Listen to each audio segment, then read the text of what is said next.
مجھے نہیں پتا اس کا جواب. یہ بڑا ہی ایک مفروضے کی بات ہے. ڈپینڈ کرتا ہے کہ آپ کس کی سائڈ پہ. اگر آپ شہباز شریف کی سائڈ پہ تو آپ کہیں گے کرسی نہیں جائے گی. اگر آپ اپوزیشن کی سائڈ پہ تو آپ کہیں گے کہ وہ کھڑا نہیں ہو سکتا.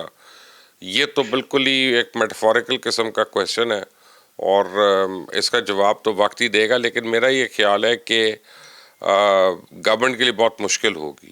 گورنمنٹ کے لیے آلریڈی ایک کنڈیوسو انوائرمنٹ بنانا کہ جس میں کوئی اکنامک ایکٹیویٹی ہو وہ نہیں ہو رہی. اگر اس طرح کا ملک گیر کوئی پروٹیسٹ شروع ہو جاتا ہے اور JUIF اگر اس کو لیڈ کر رہی ہے تو ان کے پاس تو ورکرز ہی بہت ہیں. ہر مدرسہ ان کا بڑا کرٹیکل جگہ پہ ہے تو اس میں باقی لوگ بھی شامل ہو جائیں گے. PTI کی بھی ایک اپنی بڑا سپورٹ بینک ہے ان کا. بہرحال وہ ایک پاپولر پارٹی ہے بلکہ بہت زیادہ پاپولر پارٹی ہے. تو it will not be easy. Sir حکومت نے مہنگی درآمد چینی سستی برآمد کرنے کی اجازت دے دی جس سے آبویسلی اربوں کا نقصان ہوگا. اس سے پہلے بھی گندم کی قلت کا اسکینڈل سامنے آیا. آپ کو کیا لگتا ہے کہ یہ جو اسٹریٹجی ہے نون لیگ کی جانب سے یہ ٹھیک جائے گی؟ ان کو لگتا ہے کہ یہی وہ اسٹریٹجی ہے جس پر یہ دعویٰ کرتے ہیں؟ سب کو ٹھیک جائے گا. یہ چینی آٹا یہ بحران جو ہے یہ 35 سال سے تو میں دیکھ رہا ہوں. میں کل مجھے کسی نے دکھایا تھا جنگ اخبار کی کوئی خبر تھی پتہ نہیں کب کی تھی اور اس پہ حکمران کی طرف سے لکھا ہوا تھا حکمرانوں کی طرف سے کہ جی ہم تھوڑے عرصے میں پاکستان کو چینی میں خود کفیل کر دیں گے اور آٹے کے بحران پہ مکمل قابو پا لیا جائے گا آئندہ نہیں ہوگا. 35 سال سے میں سن رہا ہوں. یہی بجلی کے اوپر بھی میں سن رہا ہوں. ہر چیز کے اوپر جو ہوتا ہے تو یہی اب ہم سنیں گے اور ہوگا نہیں کیونکہ ہونا ہوتا تو بہت پہلے ہو جاتا. ایک تو ہمارے حکمران بد دیانت ہیں بد نیت ہیں. ان کے اپنے آپ کو پتہ ہے چوریوں کے ایشوز ہیں ان چیزوں کے اندر. دوسرا شاید ان کی کیپیسٹی نہیں ہے یا ان کی کیپیبلٹی نہیں ہے یا پھر یہ دونوں چیزیں مل کر ساتھ آ گئی ہوئی ہیں. تو میں اس پہ کیا کہوں سوائے اس کے کہ بحران چلیں گے بار بار چلیں گے. فکر نہ کریں آپ کبھی آپ کے پاس سوالوں کی کمی نہیں ہوگی ان بحرانوں سے متعلق. سر پاکستانی 1 لیٹر پیٹرول پر 130 روپے لیوی دے رہا ہے اور اگر ہم وفاقی حکومت کی سالانہ گاڑیوں کے پیٹرول کے خرچے کی بات کریں تو وہ 22 ارب تک جا پہنچا ہے. اب آپ کو کیا لگتا ہے کہ یہ جو ٹیکسز اتنے زیادہ ہیں کہ یہ کہیں اور بھی دنیا کے کسی خطے میں یا کسی جگہ پر کسی ملک میں ہے یا صرف یہی پر ہے؟ کچھ عرصہ پہلے مجھے برٹن میں گیا تھا تو مجھے ان کے ڈپٹی پرائم منسٹر نے کھانے پہ بلایا تھا اور وہ اس نے مجھے بتایا کہ ہمارے پاس پول میں منسٹرز کے لیے 6 گاڑی ہیں اور برطانیہ کے پورے جو گورنمنٹ ہے اس کے پول میں 45 گاڑیاں ہیں اور میرا خیال ہے آپ کے صرف ایک صوبے کے اندر 1,37,000 گاڑی ہے. تو آپ اس میں فیڈرل گورنمنٹ بھی لگا لیں 4 صوبے لگا لیں اور ہر گاڑی کو اگر آپ 400 لیٹر فیول دے رہے ہیں تو 2 بلین ماہانہ کا ہم تو فیول اسی کی مد میں لے رہے ہیں. یہ مفت فیول میں جو بچوں کو اسکول بھی لے کے جاتے ہیں بیویوں کو شاپنگ کے لیے بھی لے کے جاتی ہیں گاڑیاں پھر وہ ورک شاپ سے بھی کھڑی ہوتی ہیں ان کی مینٹیننس بھی ہے ان کے اوپر ڈرائیور بھی ہیں. تو جب تک ہم اپنے ملک میں دماد پالنا بند نہیں کریں گے یہ ملک تو آگے نہیں جائے گا نا. سب کو پتہ ہے سب کو نظر آتا ہے کوئی بولتا نہیں ہے. آپ اس کو چھوڑ دیں. میں آپ کو بتاتا ہوں قوم کا حال کیا بے حس قوم کی بات کر رہا ہوں نا میں. یہ پاکستانی معذرت کے ساتھ کوئی زندہ قوم نہیں ہے بے حس قوم ہے. میں جہاں پہ میرا گھر ہے وہاں پہ ہر روز 6 سے 7 گھنٹے کے لیے بتی جاتی ہے اور ڈیفرنٹ ریزنز کی وجہ سے. کبھی لوڈ شیڈنگ ہے کبھی بریک ڈاؤن ہے کبھی ٹرانسفارمر جل رہا ہے کبھی تاریں چوری ہو رہی ہیں کبھی کچھ ہو رہا ہے کبھی کچھ ہو رہا ہے. اور لیسکو والوں کی کلبازیاں کاروائیاں جو ہیں وہ سب چل رہی ہوتی ہیں وہاں پہ. 3 دفعہ میں نے تمام اہل علاقہ کو بلا کے کہا کہ جناب ہم ان کے اوپر FIR کراتے ہیں یہ خود چوری کر رہے ہیں. یہ تاریں ہم تو نہیں چوری کر سکتے نا. ہم بارش ہو رہی ہے تو اس کو میں ٹرانسفارمر سے اور موٹی تار کھول کے لے جاؤں میری کاپر کی میری تو اہلیت نہیں ہے نہ آپ لوگوں کی ہے. تو ہمیں پتہ ہے یہ کون چوری کر رہا ہے. ہمیں پرچہ کرا دینا چاہیے. ان کی 2 پیشیاں ہوں گی یہ خود ٹھیک ہو جائیں گے. ساروں نے اگری کیا اس سے آج تک کوئی سامنے نہیں آیا کرنے کے لیے. سارے چاہتے ہیں کہ میں کر دوں اور وہ نہ برے بنے. تو بیسیکلی میں تو 50 گھروں کی بات کر رہا ہوں کہ 50 گھروں میں اپنے مسئلے اور ہر ایک کمپلین کر رہا ہے کہ جی میرا تو ₹1,00,000 کا ڈیزل لگ رہا ہے جنریٹر پہ مہینے کا اور یہ تکلیف ہے یہ تکلیف ہے. لیکن کرتے وقت ہم باتیں کر لیتے ہیں, ہم آگے کچھ نہیں کر سکتے. تو جب ہم نے سد باب ہی نہیں کرنا, ہم نے کھڑے ہی نہیں ہونا اپنے حق کے لیے, تو پھر یہ پیٹرول ہو, گاڑی ہو, فری بجلی کے یونٹ ہوں, کیا اس پہ کڑکڑ کرنا, کیا اس پہ رونا. حکمرانوں کو پتہ ہے ہماری حرکتوں کا, ان کو پتہ ہے ہم کتنے دلیر ہیں اور کتنے بہادر ہیں, اور باتیں ہم جتنی مرضی کر لیں. واٹس ایپ کے اوپر کوئی دیکھ نہیں رہا, ٹویٹر کے اوپر میں فیک آئی ڈی بنا کے ہر ایک کو گالی بھی دے لیتے ہیں, سب کچھ کر لیتے ہیں. سامنے آ کے اپنے حق کے لیے کھڑا ہونا آتا نہیں ہے. جائز حق کی بات کر رہا ہوں میں. سر امریکی وزیر خزانہ مسٹر اسکاٹ بیسن نے یہ کہا ہے, اعلان کیا ہے کہ وہ ایران کے خلاف فیصلہ کن معاشی کارروائی کریں گے. آپ کو کیا لگتا ہے اس بات پر, اس اعلان پر ایران کو کوئی فرق پڑے گا, محسوس ہوگا, کوئی ایکشن لیں گے؟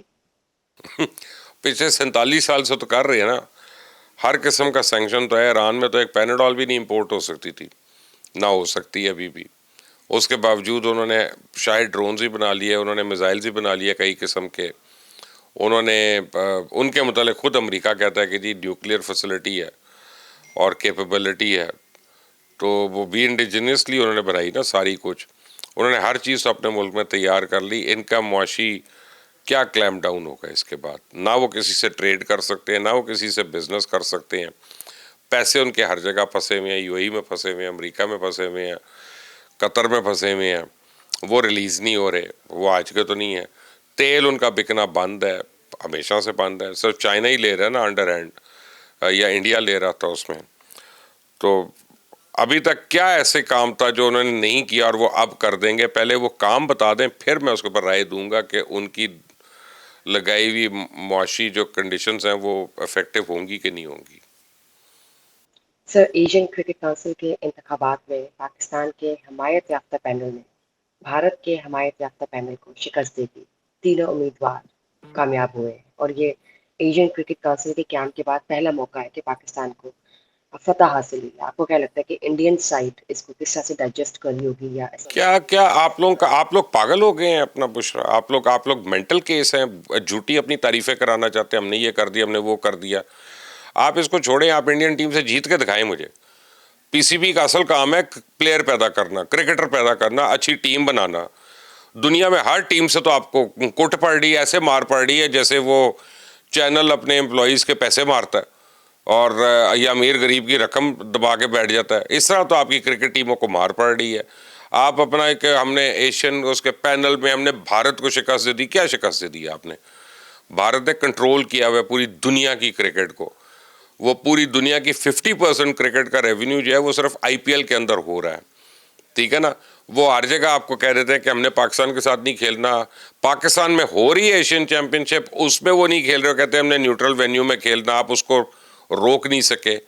وہ آپ اپنا کمال کرتے ہیں, یہ ان باتوں سے خوش ہونا, ہوتے رہے آپ لوگ. اب ٹھیک ہے, اگر آپ چاہتی ہیں کہ بشرا خان کے سوال سے محسن نقوی خوش ہو, بشرا خان کے سوال سے کوئی اسٹیبلشمنٹ کا بندہ خوش ہو, تو ضرور ہو یار.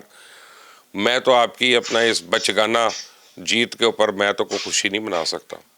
میں تو خوشی مناؤں گا جس دن پاکستان کی کرکٹ ٹیم دوبارہ ورلڈ چیمپئن ہو. جس دن پاکستان کی کرکٹ ٹیم جو ہے اس کو ہرانا جو ہے وہ ایک آزمائش ہو.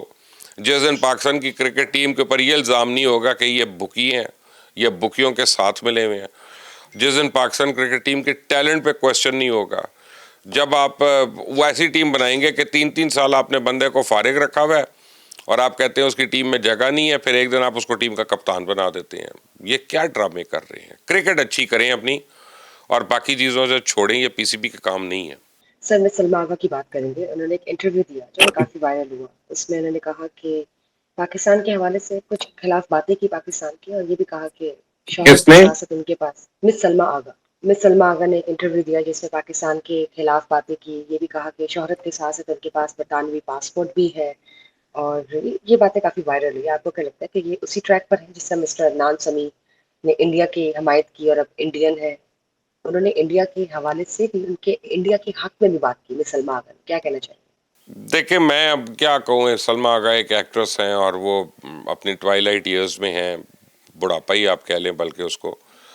اور عدنان سمیع کے تو پھر بھی مجھے سمجھ آتا تھا کہ اس کو فائدہ ہوگا, کیونکہ وہ البمز ریلیز کرنے تھے, اس کو انڈیا میں رک نہیں سکتا تھا، جو اس نے پیسہ کما لیا تھا اس وقت وہاں پہ جب اس نے یہ سارا شروع کیا تھا تو اس کے پاس کوئی 35-40 کروڑ روپیہ آ گیا تھا، اور وہ انڈیا سے اس کو نکالنے نہیں دے رہے تھے، اور اس نے اس کے بعد پھر انڈین نیشنلٹی کے لیے اپلائی کیا، اور اس کے لیے اس کو پاکستان کے خلاف زہر اگلنا پڑا، اس نے کیا، آج تک کر رہا ہے۔ لیکن عدنان کو تو کام مل رہا تھا نا اس وقت بھی اور اس کے بعد بھی۔ سلما آغا کو کون کام دے گا یا کیوں دے گا کام؟ یہ اب روح بن کے آنا ہے سلما آغا نے کسی کی تو ٹھیک ہے، کسی فلم میں وہ آ جائیں اس رول کے لیے، لیکن بس اپنا اس نے شاید اس وجہ سے کیا ہو کہ اس کو انڈیا میں اس وجہ سے کام مل جائے گا، وہ نہیں ملے گا، پر ڈزنٹ میک اے ڈفرنس۔ اور عدنان سمیع کی کیا عزت رہے گی پوری دنیا میں؟ لوگ اس کے اوپر لان تانی کرتے ہیں، جہاں پہ بھی وہ ہوتا ہے، جہاں پہ بھی بات کرتا ہے اس کے اوپر لعنت ہی بھیجتے ہیں۔ اس نے اپنے باپ کا، ساروں کا نام ہی خراب کیا نا، جن کی پاکستان کے لیے خدمات ہیں۔ پوائنٹ۔ بہت بہت شکریہ sir, thank you for today's session, پھر تھینک ملاقات ہوگی، تب تک کے لیے اجازت، اللہ حافظ۔